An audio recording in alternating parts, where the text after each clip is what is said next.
In Japan, gold does not begin inside a mountain. It begins inside machines people throw away. A phone, a circuit board, a connector, a server part, each one may carry a tiny signal of value, but almost none of it looks like treasure. The gold is small, almost invisible, and that is why the system has to be so precise. Every board is scanned, every part is sorted, every wrong piece is pushed away before the right material can move forward. This is urban mining, not digging deeper into the earth, but seeing deeper into the machines we leave behind. The gold is still small, but now it has entered Japan's recovery system. Every gold country plays a different role. Australia turns distance and rock into mining power. Japan works in the opposite direction. It does not begin with a pit in the desert. It begins with cities, devices, circuit boards, and the parts people stop using. Japan's gold system is built around precision. The value is small, scattered, and easy to lose if the material is handled like ordinary waste. So before recovery can begin, the electronics must be collected, scanned, separated, and sent into a clean one-way system. In this country, gold power does not come from digging more earth. It comes from seeing more value inside technology.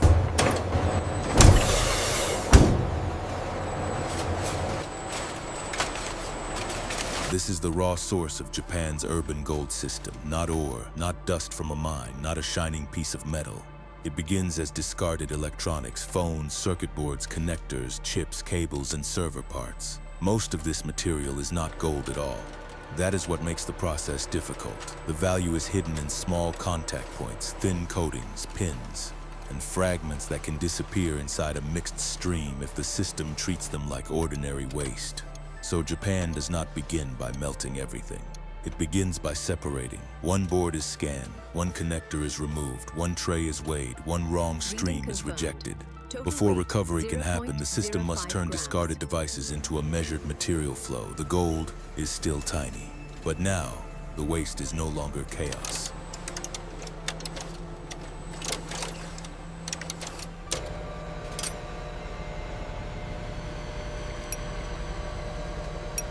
こちら管理室、第3ラインは順調ですね。確認願えますね。Once the electronics enter the recovery line, the system becomes much harder to see, but much more controlled. This is the hidden machine behind Japan's urban gold. Not hidden because it is a secret, but because most people never see how much precision is required before recovery can begin. A board is not simply crushed. First, it is read. The scanner looks for structure. The robot separates the parts. The dismantling cell removes what matters. The sorter decides which fragments can continue. At this scale, the danger is not dramatic. It is microscopic. A tiny contact point can be lost inside the wrong stream. A valuable fragment can be treated like waste. So the system does not rush. It scans, separates, rejects, returns, and only then sends the prepared material forward. Japan's recovery power begins here, not when gold appears, but when the system prevents value from disappearing.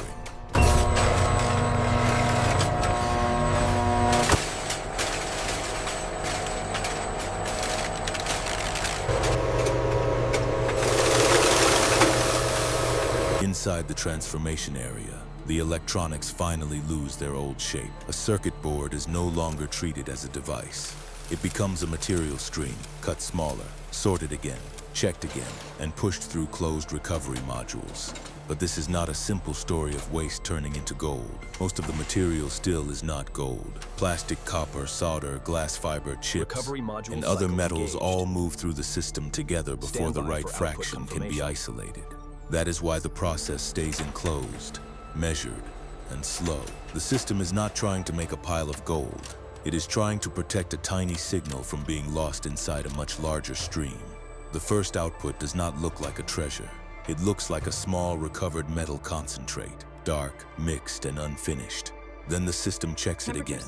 A scanner reads it. A tray moves forward. A lower quality stream returns to be processed again. Only when the material survives enough checkpoints does the first tiny gold result appear. Not as a bar, not as jewelry, but as a small bead and fine flakes that the system can finally measure. This is the power of Japan's urban mining, turning invisible value into something small, physical, and accountable. Recovery sequence complete. 0.001 grams acquired.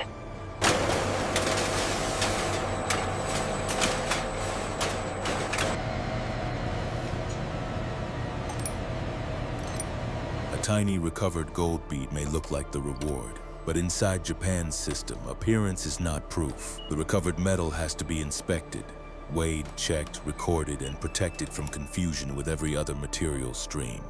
At this scale, proof becomes extremely precise. A microscale gives the first answer. A magnified inspection gives another. A scanner checks the sample without turning it into a false promise of purity. The system is not trying to make the gold look more dramatic. It is trying to make the gold accountable. A small container closes, a tag is attached, a camera watches the handoff. The same material that once looked like waste is now something the system can trace. This is where urban mining becomes real. Not when the gold appears, but when the gold can be measured, recorded, sealed, and moved without losing its identity. A controlled asset only when it can be stored and moved safely.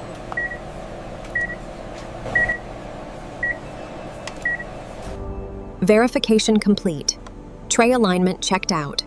Ready for transfer.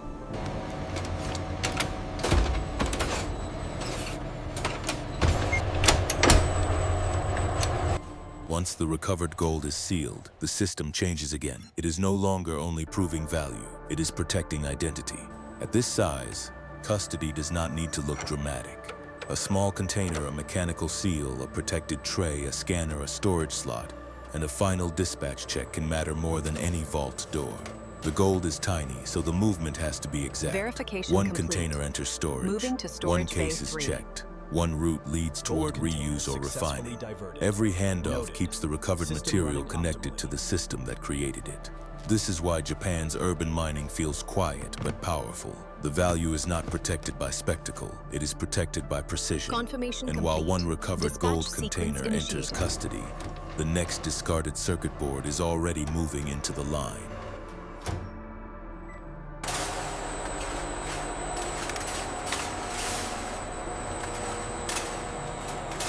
Japan's power is not one recovered bead. It is the ability to repeat precision recovery again and again. This is the payoff of Japan's urban gold system. Not a gold bar, not a treasure pile, not jewelry. A tiny amount of recovered gold, checked, weighed, sealed, and ready for the next system.